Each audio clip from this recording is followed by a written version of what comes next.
As the live finale of The Voice Season 27 took place, the stage at Universal Studios was illuminated by a dazzling display of lights, and the audience was full of excitement and anticipation. The top 5 finalists had given their absolute best performance the night before, and now the votes from the American people have been counted. Blake Shelton and Adam Levine, the show's original odd couple, reunited as guest singers at the final, which before to the crowning of Team Bubbly's Adam David as the victor, sent a nostalgic jolt to the audience. Their performance was a spectacle, but what really stole the show and sent viewers into a frenzy was their competitive banter, which reignited a rivalry that had been going on for 12 years and was the defining characteristic of The Voice. The relationship that Blake and Adam shared was the stuff of legends. Since the beginning of the show in 2011, the country cowboy and the frontman of Maroon 5 have been like oil and water. Their humorous feuds have been a cornerstone of the charm that made The Voice so appealing.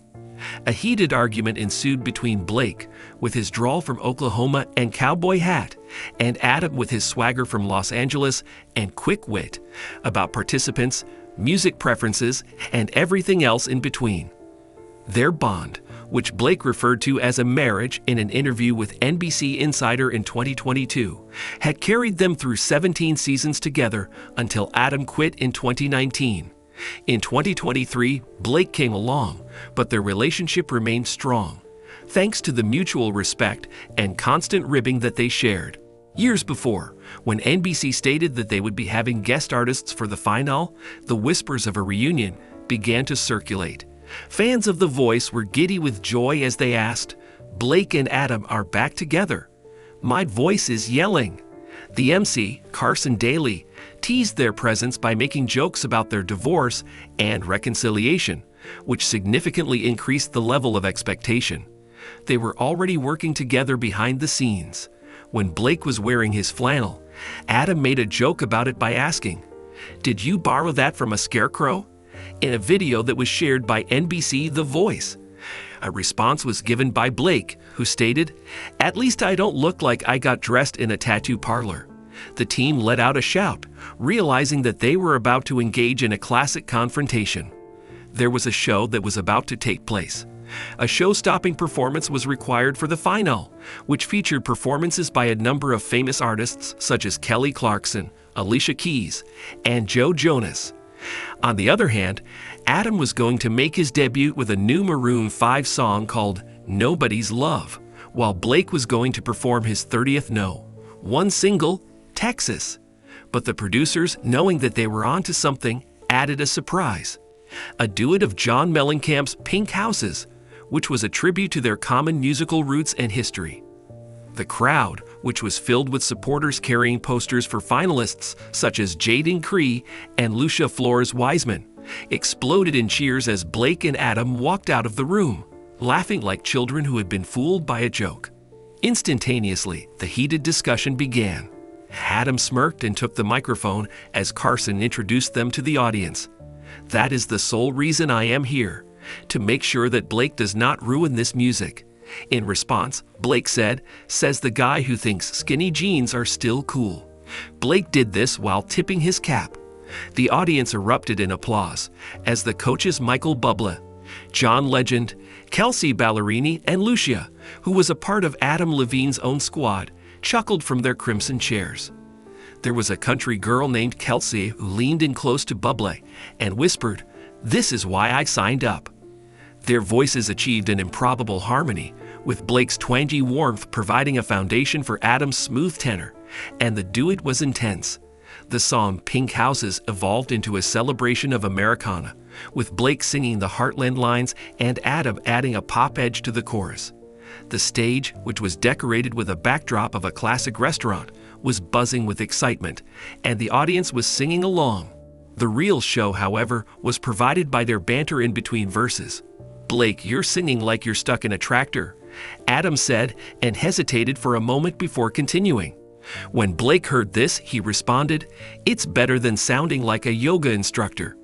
The fans ate it up, posting things like, "Blake and Adam squabbling is the reunion we needed." It is The Voice. It was not merely a nostalgic performance, rather it was a reminder of the impact that they had. With 9 victories over the course of 23 seasons, Blake had been a mentor to artists such as Bryce Litherwood, who also performed on that particular night. With 3 victories under his belt, Adam had molded talents such as Javier Colin. Their competition had resulted in memorable incidents, such as Blake's remark from Season 1 in which he referred to Adam as a used car salesman, or Adam's act from Season 14 in which he stole Blake's chair. When they were not performing together, their friendship was genuine. Adam was present at Blake's wedding to Miranda Lambert in 2014, and Blake sent Adam a guitar when Maroon 5 reached the top of the charts in 2020. The staff has also experienced the magic. It's like they never left. A producer who had worked with them since the first season whispered to a colleague who had worked with them. In order to irritate Blake, stagehands shared stories about how Blake had sneaked alcohol to the crew and how Adam had blared Maroon 5 rehearsals into the audience. A show that was experiencing difficulties, such as falling ratings and a shift in the schedule for Season 28, as a result of NBC's NBA broadcasts, received a morale boost by their return.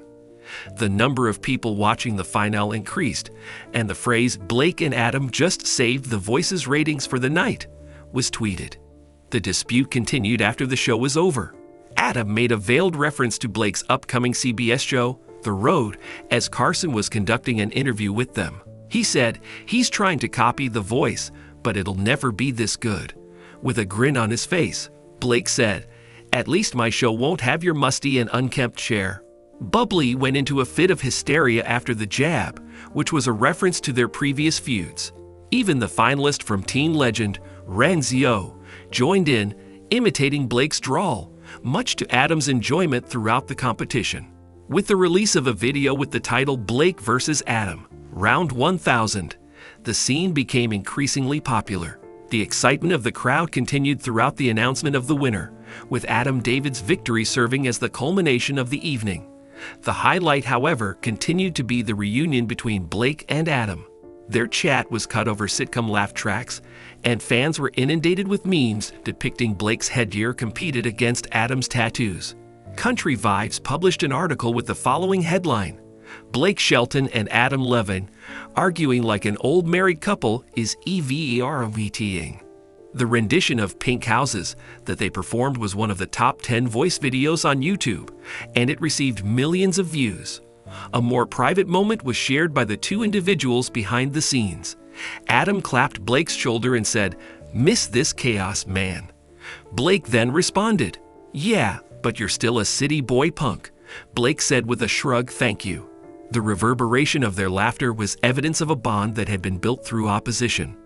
The staff felt as though they were being brought back to the early days of The Voice, when their synergy attracted millions of viewers. Coaches such as Bubbly were able to learn a lot about showmanship from this experience. He stated to NBC Insider that those 2 are the reason why this show works. Following the announcement that Niall Horan, Reba McEntire, Bublé, and Snoop Dogg would be joining The Voice for Season 28, Blake and Adam's reunion demonstrated that the show's heart will continue to endure. Their squabbling was more than simply a humorous exchange. It was also a tribute to The Voice, its audience, and the improbable friendship that existed between a rock star and a cowboy. While they were performing on that sparkling platform, they reminded everyone why, after 27 seasons of The Voice, Blake Shelton and Adam Levine continued to sing the loudest while they were sharing the mic.